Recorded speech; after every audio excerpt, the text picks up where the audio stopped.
Well, hello everyone. This is John Byrne with Poets and Quants. Welcome to what I expect to be a pretty insightful and exhilarating webinar. We're going to talk about AI and the MBA, building future-ready leaders. Unless you've been hiding under a rock somewhere in this world, you would know that AI is the rage. It's affecting everything we do, including the world of work. And today we have four schools, all different from each other, pursuing AI strategies and training young people for this new world.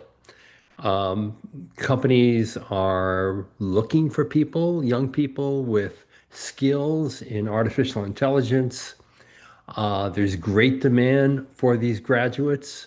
And we're going to hear from four different schools and their different approaches and how they make magic happen. So let me introduce our panelists today. We have John Fowler from Arizona State University's Carey School of Business. He is the Motorola Professor in International Management and a professor of the Department of Supply Chain Management. John will be telling us what the ASU Carey School of Business is doing. We have Christina DePasquale from John Hopkins Carey Business School in Baltimore and DC now, who is an associate professor at the Johns Hopkins Carey Business School. We have Angela Vertu at American University's Kogod School of Business. She's associate director of Kogod's Institute on Applied AI. And we have Mohammed Rahman from Purdue Daniel School. He's the chaired professor of management and director of the Master of Business and Technology program. Welcome, everyone. Why don't we start with you, John, and then we'll go through the panel. How is your MBA program currently integrating artificial intelligence into the core or elective curriculum? And what do you think distinguishes your approach from other institutions? Thanks, John. So I'll first comment that our president 4 years ago said we needed to have AI in all of our programs. So we've been marching toward those directives from our president. So we introduce AI in our introductory data analytics course, and then we have an AI concentration that has four courses in it for our students in our programs. We also have a certificate in AI in business that students can take and get up to 9 hours of credit if they do well enough in the certificate. And that's many times they do that actually before they come into the MBA program itself. Okay. Um, and we actually have courses being developed in AI and marketing has already been developed and is an elective course for our students. We have an AI and supply chain being developed as well. And that's our short term. Long term, we think that content will mostly be embedded in our existing courses. And as best we can tell, we were the first AI concentration and AI master's degree that I'll talk about later, um, purely in business, not across our campus. So Right. Okay. And I think what's interesting about that is AI for specific disciplines. Many people who aren't really deeply into this think, okay, so you learn how to do a prompt smartly. But no, there are specific AI platforms that have great utility for specific purposes and disciplines. And that's a key function of learning as a student. Christina, what is Johns Hopkins Carey Business School approach? Thank you. Yeah, at Carey, we try to weave in and integrate AI in very formal ways, but also in informal ways as well. So formally, we have courses that are dedicated to artificial intelligence, including a data science course. We focus a lot specifically on the business of health, which is where we find our student interest lies as well. And we have an exclusive course for the full-time MBAs dedicated to AI in the business of health. We also offer a certificate in artificial intelligence that includes 4 courses that students can do in their second year. And perhaps unsurprisingly, this is recently our most popular concentration for Well, students. Um, we also, though, take an informal approach in the sense that it is a part now of at least 75% of our classes based on faculty feedback in what they're doing in their curriculum. And it can be as small as maybe, using it to prepare in your business communication course, or using it in your econometrics course. Faculty are using it in both this is a little more maybe hands-off way, just telling students that they're allowed to use it and showing them ethical ways of using it, but also actually having hands-on assignments that specifically uses it. I know in our negotiation course, students interact and actually have a negotiation with a bot. an association with a bot. A negotiation with a bot. Oh, okay. A Yeah. negotiation. Yes. Yeah. Fascinating. That's really great. And of course, obviously, the Carey Business School at Johns Hopkins is very differentiated in the sense that the business of health is a very big and important part of what the school is doing in leveraging the Johns Hopkins assets in the field of medicine and public health.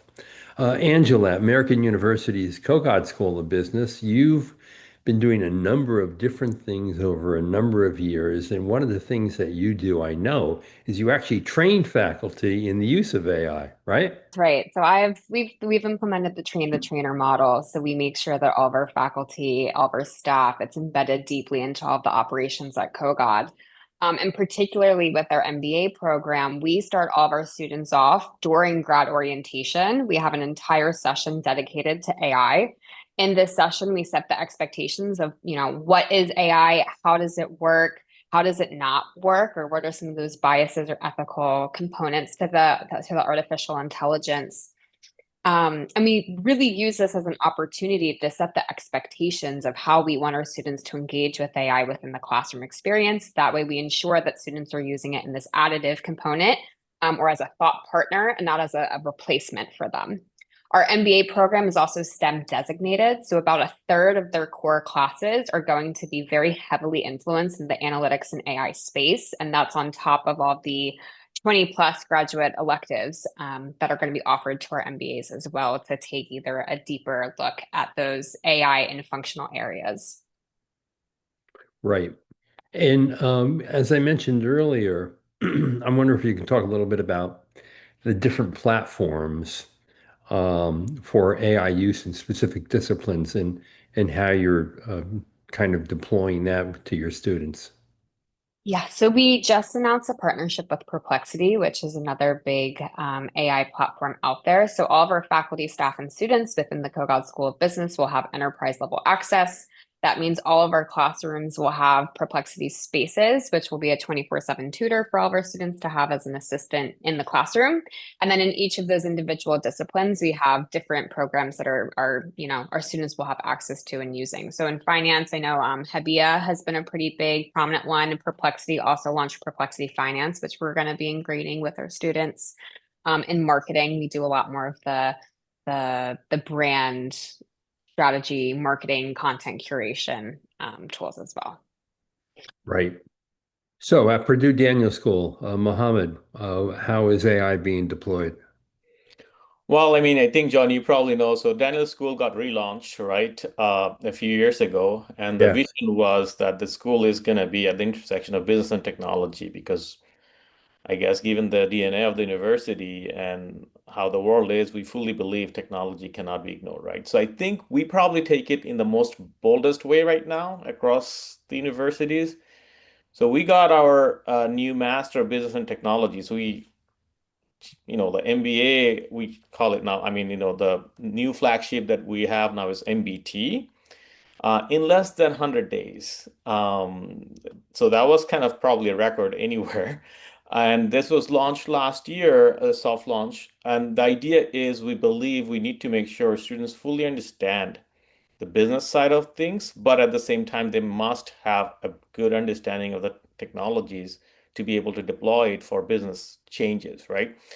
So the way we approach this, when students come in the first class, they're already learning how to use computational tools like, for example, Vive coding, which you can do coding with the help of now different kinds of LLMs to really understand the competitive intelligence that's necessary to run any business, whether better understanding your customers, whether understanding your, competitors. So we kind of cover those things to begin with, and then we keep building on it. And then we also look at very deeply in thinking about how technology models and technology plays a role in different business models and changing them. And then AI is, of course, everywhere right now.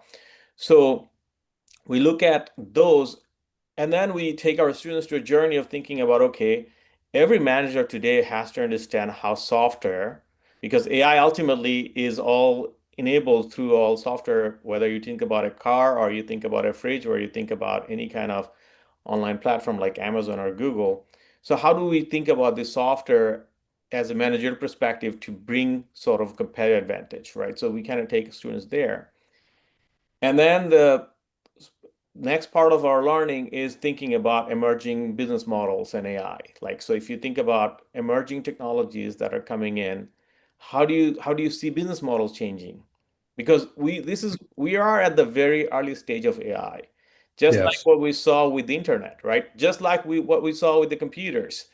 Going back, any innovation. So we're at a very early stage. We're going to see a lot more value coming out of business model changes, not just from these kind of scalars or cost savings that we're just talking about today, right? So we start students with some of the immediate things, but we really take students to the bigger picture items, right? And then this all brings, I think, to the point where we need to think about governance, technology governance, and regulations, because ultimately, if you are trying to use technology for your own kind of benefit, AI, you have to understand how this is governed and how this is taken care of. And in every class we have in this program now, whether it's finance, whether it's marketing, whether it's negotiation, which is part of the core, um, we make sure students understand how you interact and manage technology in your job, right? So if you think of marketing 4 Ps are different because of technology. And whether it's in a product market where this is not really technology product, but it's different because of technology, or if you're in technology product market, it's also different, right? So we take this approach very seriously.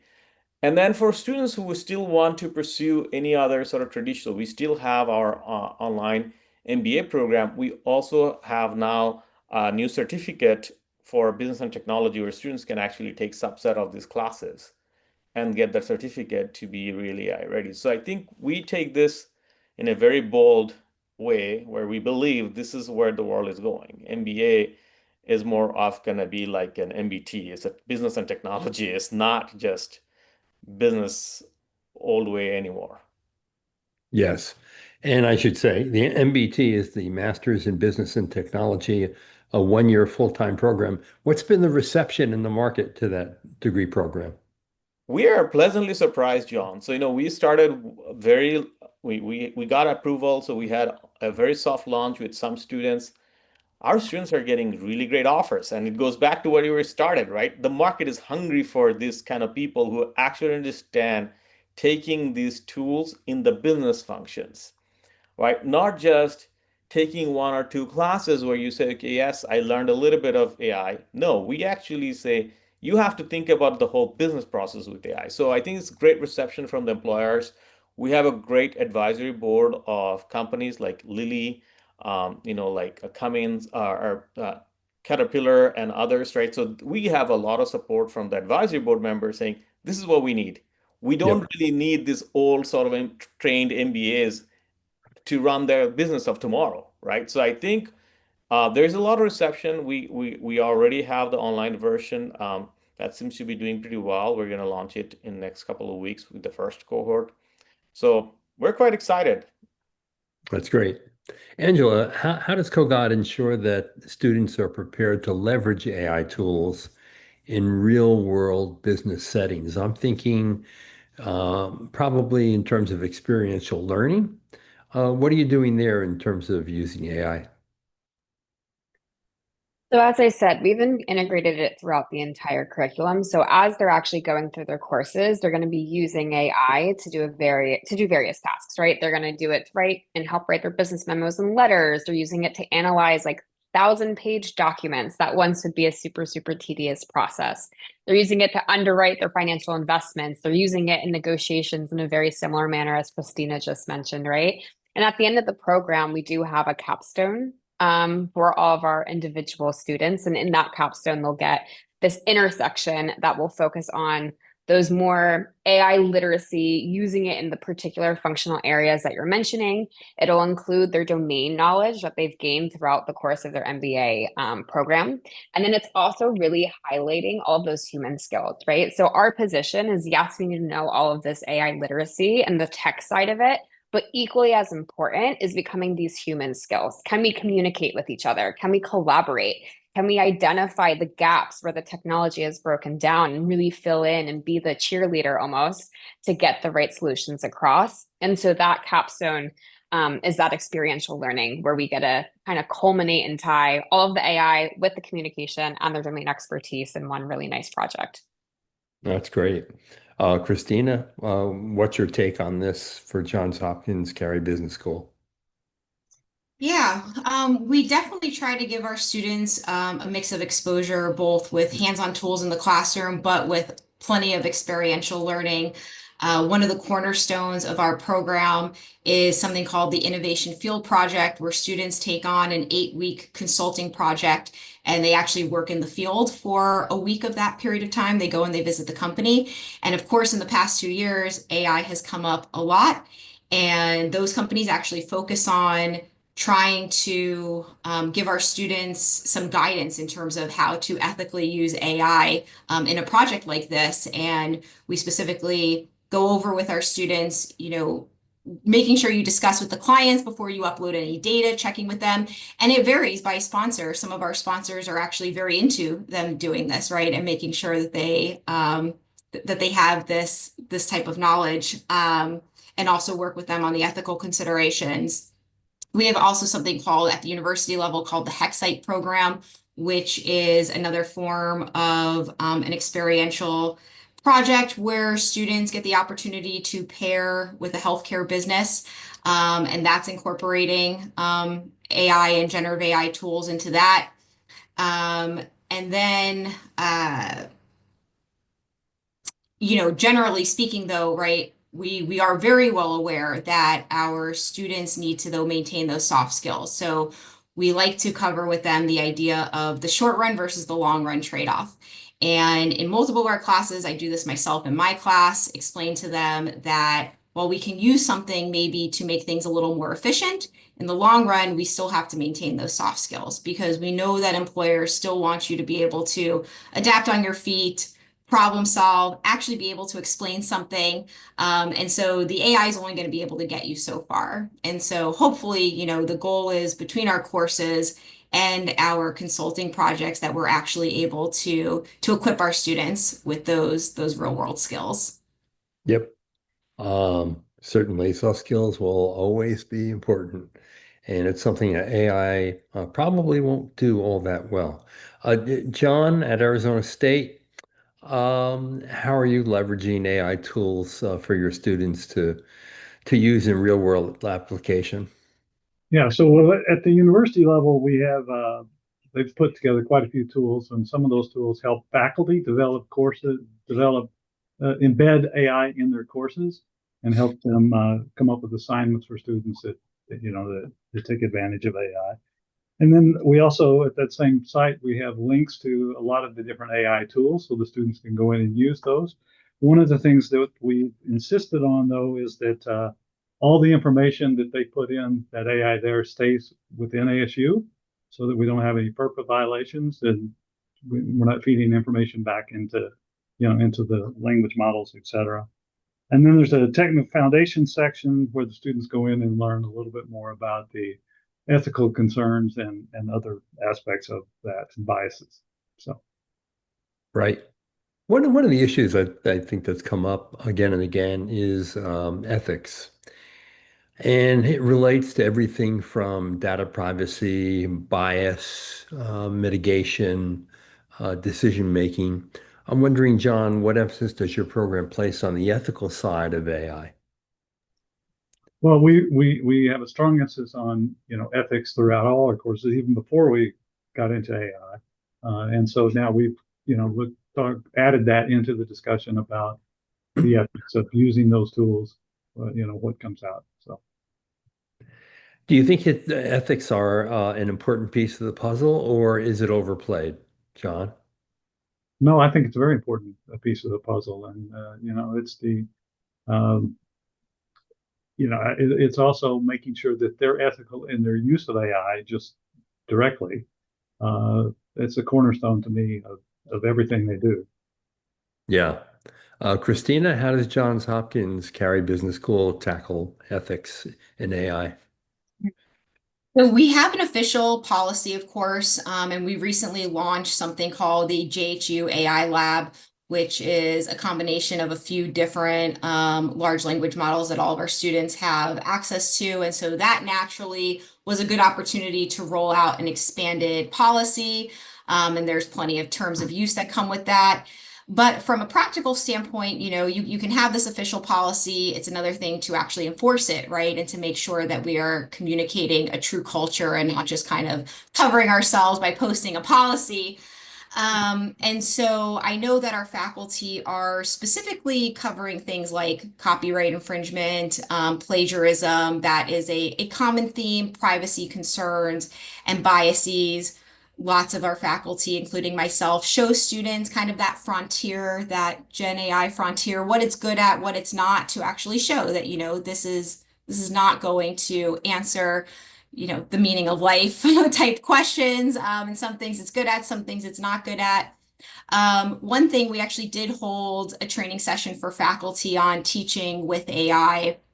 And one thing that came out of that I've incorporated myself is actually positively reinforcing when I see students ethically using it. When I see students, Mm. because we tell them to cite it, I have to admit, I don't see a whole lot of students taking us up on that. It's possible that maybe the ones who cite it are the only ones using it, but realistically, that's probably not the case. And so when I see students using it in an particularly ethical way, I make sure to positively enforce that and say at the end of every assignment, thank you to everyone who cited this, etc. And I encourage our faculty to do the same. Yeah, that's a good idea. Angela, how about ethics in AI at American? It's a pretty big cornerstone for us. So we don't have a particular course that only focuses on the AI ethics, but we really infuse it throughout our entire program. And like I mentioned before, when we have our grad orientation AI session, this is where we really get to highlight all of the risks or all of the ethics and all of the hard things or the components that AI is not great at, right? So we talk a lot about bias. We talk a lot about how do you critically analyze the output that the AI has given you, right? Are the documents or the references that it's making completely made up, or does it actually exist in the world, right? So we do a pretty good job of just giving our students that baseline that then takes them throughout the class. The other way that we've really started to have these conversations about ethical use is we've developed an AI disclosure form. And this AI disclosure form isn't a gotcha, but it's a way to have a conversation with our students to really start to critically reflect about where they're using AI within their own classwork. So we give them a checkbox of about 10 different ways in which AI could be used on an assignment. Maybe it's for brainstorming. Maybe it's for editing the grammar. Maybe it's to make a really stunning visualization that you put in a presentation or in a memo that you send out. We then give them two questions. One of them is if they're open to it, they can actually share their conversations that they've had with AI, especially if they're using our perplexity system. So we have insight into the questions and the behind the scenes work that the students are having with the AI to get them to their end result. And the second part is that reflection piece of, was it helpful? Was it wrong? Did you like using it as a brainstorm partner? And really giving the students time to pause and reflect on their own usage has been a really good uptick in getting students to just stop and think, right, about where AI really fits into their systems. Yeah. That's a lot of transparency between the faculty and the student, for sure. Mohammed, how about at Purdue Daniels? What emphasis is placed on ethics? I mean, like I think like other schools, definitely ethics is a big issue, right? We really take it very seriously. So we do some of the things that others have mentioned, like Angela or Christina mentioned or John mentioned. Like, so we do ask students to sort of reveal to us if they're using AI. Like in my own class, I actually tell them you should be using it because it's a scalar. If you don't get used to it, you're going to be in trouble. But then you got to tell us, right, how you're using it. But we also make sure that, like some of the early classes, we take them to the journey of thinking about where the bias comes in. So if you think about modeling biases, if you think about like the data labeling biases, right? The ground truth, how difficult it is to actually think about ground truth. We actually have them think through that whole process and see how this actually interjects into what we see ultimately, right? So where it starts, because like a lot of times that part is missing. So we do that, and then of course all the way in our coursework we take them to think about even governance and regulations that are coming up throughout the whole world. So how do we comply? How do we make sure as a firm we actually can run businesses within that environment? So we take a more holistic approach in that way. Right. I wonder, for all of you who are working in this field, what has most surprised you about the emergence of AI and its adoption? Mohammed, why don't we start with you? I think what's sort of surprised me is the the way these language models are evolving so fast, right? I Mhm. think this we know these classic AI models and AI people have been working on it. I mean, as an undergrad, I was trying to work on AI, but that wasn't really hot at the time. So, Right. but these language models have really changed the way we think about it. But this transformer architecture, right? It really changed how quickly these models can do and these agents that are doing. And my fear is that a lot of times we're forgetting that these tools still have limitations. People are really taking them very seriously, right? So I think we haven't really had the time to think about the right kind of regulations and the policies to make sure we can deploy them without much trouble later on, right? I think that part of the challenge I'm seeing that surprised me, that how fast they're going. Um, and the catch up game is becoming harder and harder, right? So like what the capabilities of these models, people are thinking, oh my God, these are going to do everything, or some people are just scared, right? I think we are not really having time for people to really get to the reality. The reality is they're here to stay, and these are some of the worst technologies in AI we will ever see.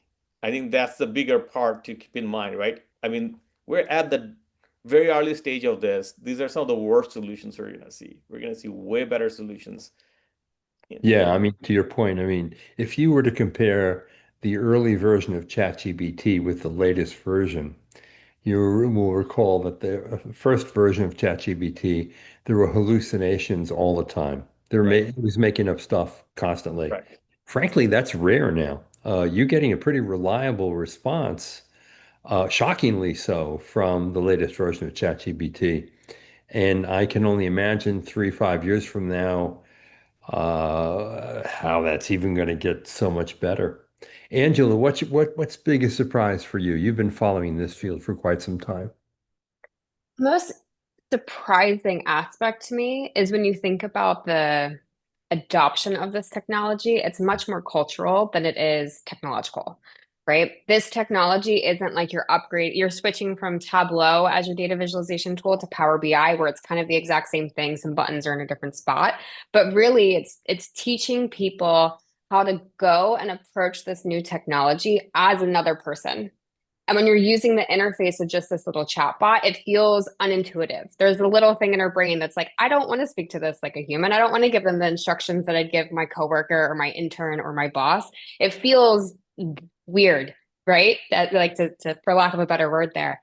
And so it's really been this cultural shift where it's really leaning into the design thinking and rethinking all of our business processes and the way we've done things for 20, 30, 40 plus years, because with this new technology, things that used to be impossible are actually much more available and scalable and different approaches. So that's been the big eye opener for us over at Kogod.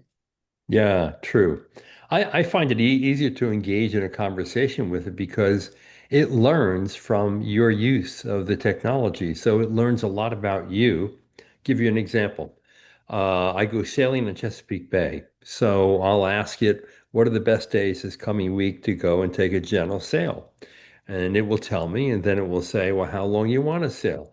And then it will give me routes and places to go, places to eat, and sail to.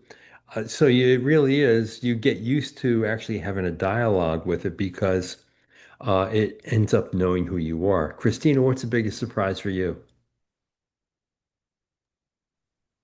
I think, I'm probably on the same wavelength as Mohammed and Angela, but, to add something that hasn't been said, I think that the students adapting to it not only very fast, but also in particular ways, right? They're not just using it to get through assignments. They are actually using it, I think, for productive and efficient capabilities, such as, helping them prep for interviews, helping them maybe identify gaps in their own learning. One thing we do is we encourage students to put into your LLM of choice, what's your goal? Where do you hope to be in 3 years? And what are the knowledge skills that you need to get there? And try to engage with an LLM in that way and have it point out your gaps. And so it's nice to see that without even too much prodding, that students are using it not just for these shortcuts, they are also using it for to better themselves, to help them achieve their goals as well. Right.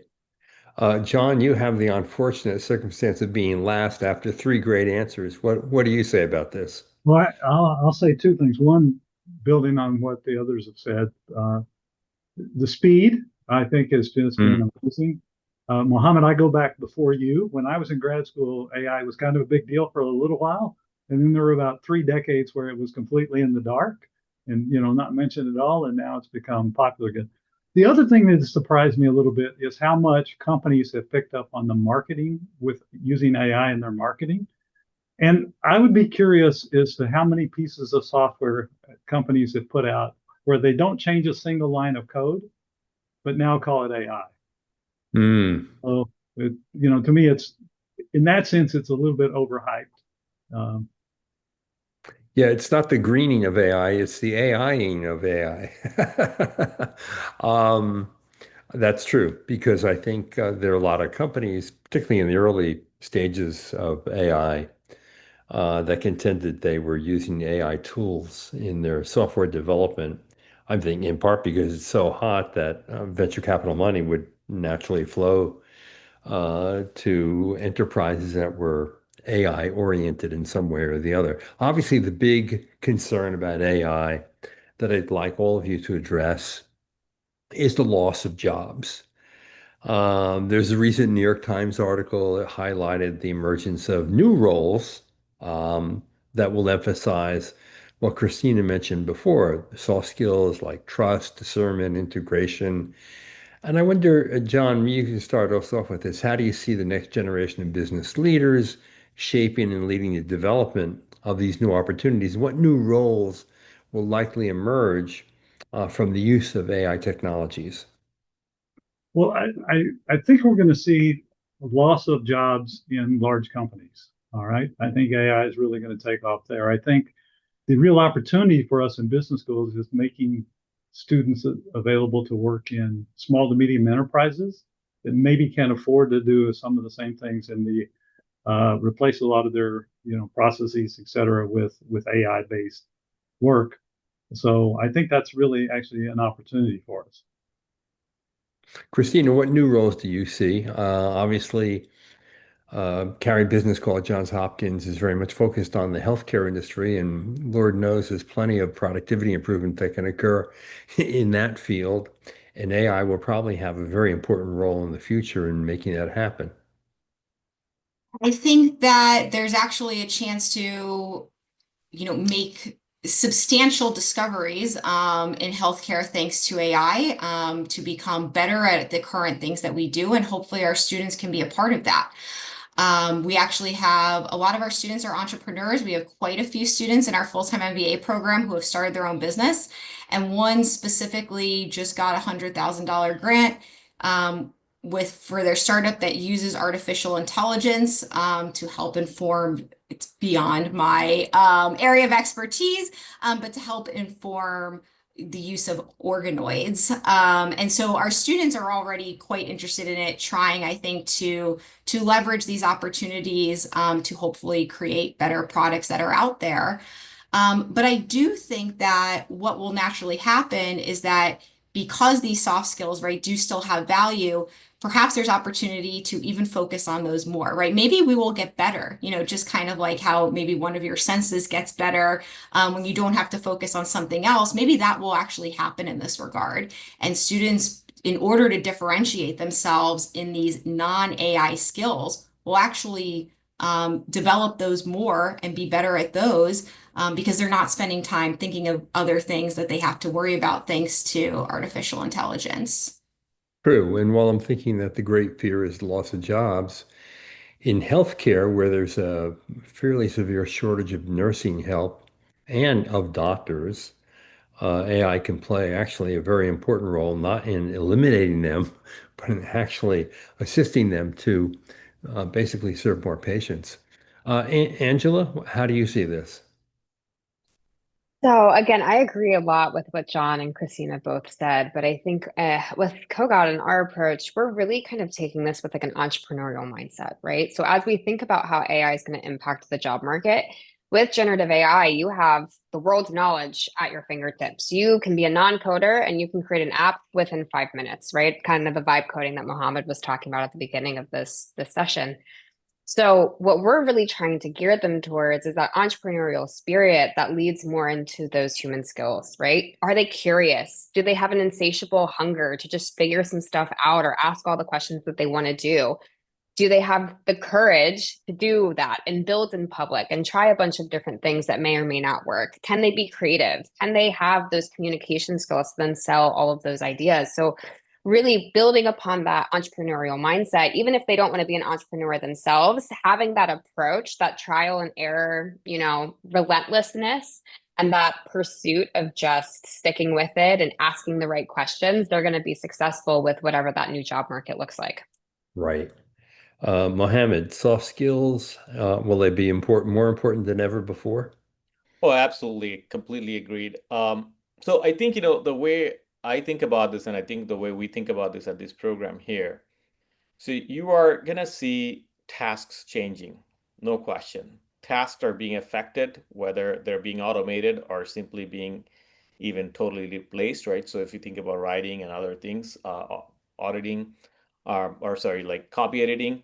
Um, and then you think about like job roles or job sort of occupations sort of being affected, right? And that's where the coders are the most affected occupation right now with LLMs because of vibe coding, right? So so I think what we want our students, and generally the way I see this happening in the job market is that certainly we're going to see certain jobs changing, some maybe going away, like copy editing may be going away because that profession has to get affected because of the ability of these new tools.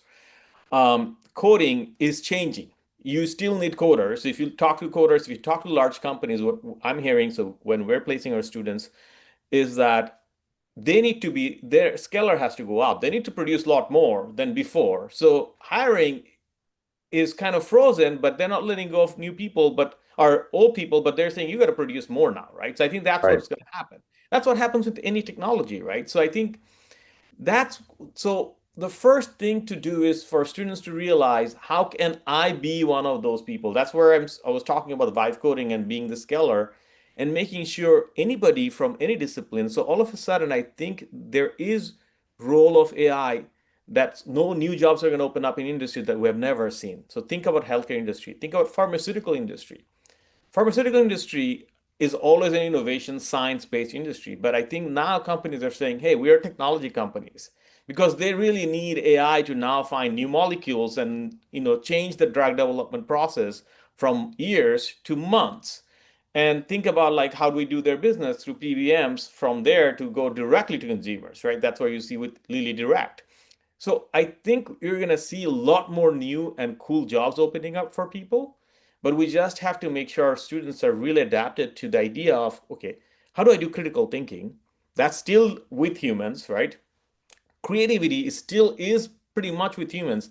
Unseen. AI is good with what has been sort of seen and then rehashing and combining. Yes, it's doing some new arts, combining. But if you think about just in real applications, business models, that will still be humans coming up with these one-offs that we have never seen. And Yes. I think that's kind of what our students really have to think about. Yeah. Now, there's no question that employer interest in graduates with AI skills is very high right now. But what about student interest? Mohammed, are you seeing that as well? So, in other words, we know it's on the demand side. What about the supply side? Are students sufficiently interested in learning about AI? Do they get the importance of it and how disruptive it's going to be? I think, definitely students are very interested. They're very aware, right? So they know what's going on. We are seeing a lot of interest in our AI concentration within MBT. At the same time, I think interestingly, for the online MBT cohort, as we're recruiting, what I'm hearing repeatedly from the recruiters is that a lot of students are coming and saying, because these are folks who are experienced, saying, okay, look, I know AI is a hype. It's going to be not so important in a few years, 5 years, 10 years later, it's going to be just another thing, right? Just the e-commerce was a hype in 2000, right? So tell me why this degree is actually going to prepare me beyond the e-commerce era of 2000 when we're in 2010 or 2015, right? So and essentially that's exactly why, like we designed and we did the degree with really calling it business and technology because we think that those fundamentals matter rather than the technology itself. Now, there Right. are some students who are more prone to, I think, what others were saying earlier, just thinking about using AI for just getting grades, getting work done, rather than really integrating in their scalar, right? Thinking about the capability, right? I think that's what worries me. We need to make sure that we get students to understand that it has to become an enabler for you. So it's like when calculators were developed, we didn't stop learning math, we just started using math more for decision making. I think that's what we have to understand here. Right. Angela, what trends are you seeing in student interest in AI? I think our students are equally interested and terrified at the same time, as they rightfully should be, right? Especially from our past conversation about how the job market is completely shifting and being adjusted and impacted by AI. So I think we have a pretty healthy balance of those who are like all in on AI all the time, who are definitely already using it as a scalar, and others who we kind of have to push and prod a little bit more, with still being compassionate about some of their worries and concerns because they're just as real as those who are excited about it, right? We have seen growing interest and demand for all of our AI electives and courses. So with our MBA program in particular, we've kind of consolidated and condensed a lot of the core requirements. So we added some more flexibility. So our students now have 6 elective courses that they can fill in. And we've seen growing interest in our students using those electives to tack on an AI and analytics certification with those electives. So we're seeing a lot of MBAs with this AI and analytics certification come through, which is exciting. Yeah, true. Christina, how about at Johns Hopkins Carey Business School? Yeah, the demand's definitely there, right? It's really Uh, strong, particularly in that healthcare space. A lot of them are talking about, how can AI be used in hospital systems, drug development, digital health, that sort of thing. I think I mentioned this already that our artificial intelligence for business certificate was the most popular choice last year it's amazing to me so for quickly. concentration. Yeah, Uh, exactly. wow. Lightning speed. We have students building their own ventures around AI. We actually have an AI club, which hosted a summit that brought in folks from Google and Microsoft to talk about artificial intelligence. So the demand is there, there's no doubt. One thing that we have seen, which I think other people are seeing, is students, though, talking a little bit about they're unhappy maybe if their classmates are relying too much on AI. So we are starting to see, just like anything kind of goes up and then starts to pull back, right? These things are not linear. And that keeps us on our toes, right? You have to think about it from all possible angles, not just the positives, but also, every student might not think that this is the best thing in the world to have happened to their education. And so it's important to keep that in mind. Yeah, I can imagine a scenario where in the past, let's say for a case study class, you would meet with your team and you would discuss the case. Now all you have to do is ask ChatGPT. We'll go behind a paywall, look at a case study and say, here are the most important points. Here's how you can make an impression in your class. So it's a whole different ballgame. John, what are you seeing in terms of demand and interest from students in AI? So it's our second largest concentration in our MBA program. We Wow. also started over a 3 month period. Actually, we started a master's in AI and business, and we filled a cohort of 60 within 3 months. We have a second this coming up here. We have 200 applicants, and one of the interesting things is the demographics of that is 75% of the applicants are domestic, which Hmm. is different than most of our other programs. So we're going to have three cohorts this year, two face to face and one online. So there's quite a bit of interest. Yeah, that's great. I'm going to ask each of you now to take out your crystal ball and look ahead 3 to 5 years and forecast how AI will shape and change business education, um, and how faculty are using this and how they will use it in the 3 to 5 year period we're mentioning. John, let's start off with you. Well, I think Christina mentioned earlier using bots. I think there's going to be a lot of that interaction. Maybe even watching two different AI entities talking to each other and having discussing a case and seeing it Mm. from different perspectives. So leaving the students out.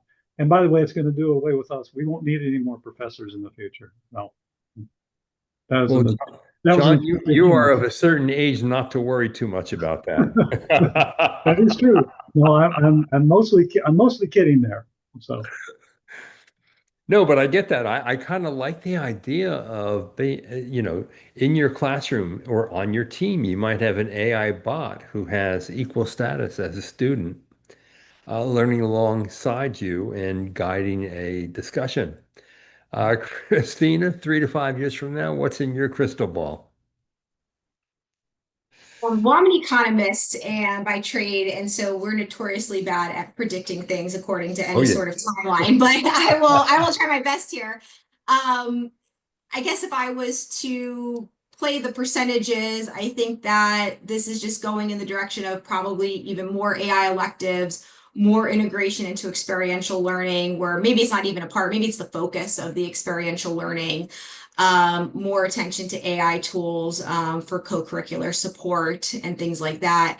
And naturally, it's going to, right, this isn't just, we're talking a lot about full-time MBA programs here, but of course, this is all of our programs. We've already officially Yep. moved a couple of our programs to have the word artificial intelligence in their names, and that's probably only going to expand, would be my guess. And that's just from the student side. From the faculty side, 3 to 5 years out. If we do still have our jobs, hopefully, what it means that is we're going to have to really buckle down and think about what it means, of course, to assess and probably redesign our classes in fairly substantial ways, even if you're a course that you would think is not really touched by this. If we're still going at this pace 3 to 5 years out, it will touch every single course, I think, no matter what you're teaching. Yeah. Angela? So I think there's two things. So from a technology standpoint, I think in the next 3 to 5 years, we're actually going to get this new user experience with artificial intelligence, where we're going to kind of have our experience abstracted from a way where we're not actually going to see these AI bots or these AI agents doing all the work or doing all of the steps. And so that first creates a new opportunity for us as educators to kind of help our students and our future leaders figure out, how do you even manage an AI system? How do you manage an AI coworker when you can't necessarily see all of the in-between steps from going from A to Z in a particular process, right? So I think that's one really big opportunity that's going to come to the forefront pretty quickly here. And I think the other side of it is that through leveraging this technology from a pedagogy standpoint, we can actually start to create much more personalized content for these students to interact with in a way that is much more attuned to their individual interests. I think us as educators, if we can relate these business concepts to areas of interest to them, whether it's the beauty industry or sports or entertainment or whatever it is that they're particularly interested, they're going to spend much more time on that content and get a much farther and deeper understanding of it that we can then bring into the classroom with those, overarching principles. So those are the two big things that I see us doing. All right. Mohammed, your view of the future of AI. So I think in terms of how we're going to see programs, right? So I do think that first of all, um, let me start with where John ended, right? So I think as professors, we're not going to see our profession as the professor we are today. I think that's probably what's going to happen. I know a lot of our disciplines in a lot of cases. I think you just covered an article recently about Stanford MBA, right? So we talk about classes not changing, is because the content is the same, the rules, the same. I know a lot of cases, exams are being held in person still today to make sure students cannot use AI. I think Yeah. that mindset will have to shift. So I think as professors, our job will change. We have to kind of adapt to that. So those of us who always like to teach stuff with cutting edge, we're gonna be like saying, okay, yeah, you're now joining the club, right? But then I think a lot of people have to sort of change that way, regardless of the classes. In terms of like where I see AI, I think AI is going to be more of a necessity. So like how we thought about talked about other changes in the past, right? So if you think about analytics, right, how it became part of whether when you go teach supply chain or marketing or like any kind of decision making scenario within the business, I think in 5 years we're not going to be so scared of AI as we are today. So I think it's going to be in all kind of curriculum, and it's going to be necessity just, and I think it's going to become I think it's going to become more normalized. That's how I see it. Yeah. Let me ask this one final question before we sign off. If we could wave a magic wand over each of you and make you either 18 years of age or 25 years of age and about to pursue either your undergraduate degree or your graduate degree, how should you be thinking about AI and what should you want to learn from a college experience? Mohammed? So as an 18-year-old, I decided to do computer science, and I was really trying to get into AI.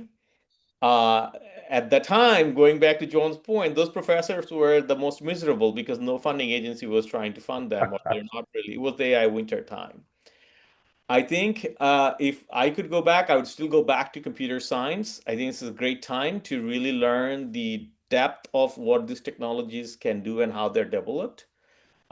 And then come back and then get business degrees to really see how they can be applied, right? So I would still sort of say you really have to understand the fundamentals, and this is the time to really push yourself in AI knowledge because you can learn a lot more today than what people could learn 20, 25 years, 30 years, or 40 years ago. So that'd be my maybe just repeating what I've done a little bit differently. Right. Angela, if you were 18 or 25, what should you be thinking about in terms of AI in your education? Two things. First, I would be learning something about AI every single day. This is like a huge opportunity. Every single company that I talk to, they're all working on adopting AI still, and they're really looking at these new graduates to really come in, have a really big impact, and help them understand how they should be leveraging the technology. So big opportunity. If you spend 20 minutes every day learning one new topic about AI, you're going to be way ahead and really set up for success in your career. The second one is building on your social capital. Network. I think the more connection you have and the more you can connect people to each other, the more invaluable you're going to become, especially as we start shifting more to this technology. Yeah, that's really interesting. I remember my last conversation with your dean. He recalled a trip to Silicon Valley and meeting a product manager at a software firm who said the first thing he does every morning is have a conversation with his bot. And he basically, in that conversation, helped prepare for the day. So daily use and deploying AI technologies to help you do your job better makes sense. Christina? I think of it naturally as an opportunity cost, right? Both positive and negative. Sometimes it would be great to think, what can I get out of this that I couldn't have when I went through school the first time? What does it free me up to do? Would I be able to have explored more things? I would want to know that. But also, I have a fear of, being asked a question and not knowing the answer to it. And so if I used it too much, would that have prevented me from actually learning the real material and knowing the answers when I got asked the question? So I would want to know what it could do for me, and how to best exploit it, but also, what's the cost? Because everything comes with a cost. For sure. John, magically, you're transformed to the age of 18 or 25 if you want to go to graduate school. What should you be thinking about? Well, first of all, for me, that's a long way back, but For me so too. I'm very motivated by problem solving. All right. So I would really want to say, how can AI help me, analyze problems better to come up with creative solutions to operational type problems, et cetera. So, and Exactly. yeah. I mean, in a way, you can think of AI as your partner or your Sherpa through an academic journey to aid and guide and do things that make it more productive, more meaningful, more fulfilled.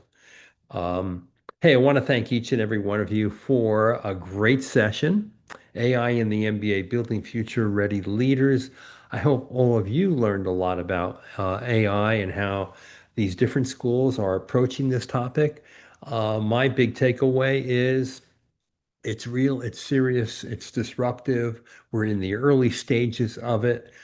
Schools are taking this very seriously and are really making huge investments in this area to train their students for a new world. Thank you, John Fowler from Arizona State University's Carey School of Business. Christina DePasquale from Johns Hopkins Carey Business School, Angela Vertu from American University's Kogod School of Business, and Mohammed Rahman from the Purdue Daniel School. This is John Byrne with Poets and Quants. Thanks for watching.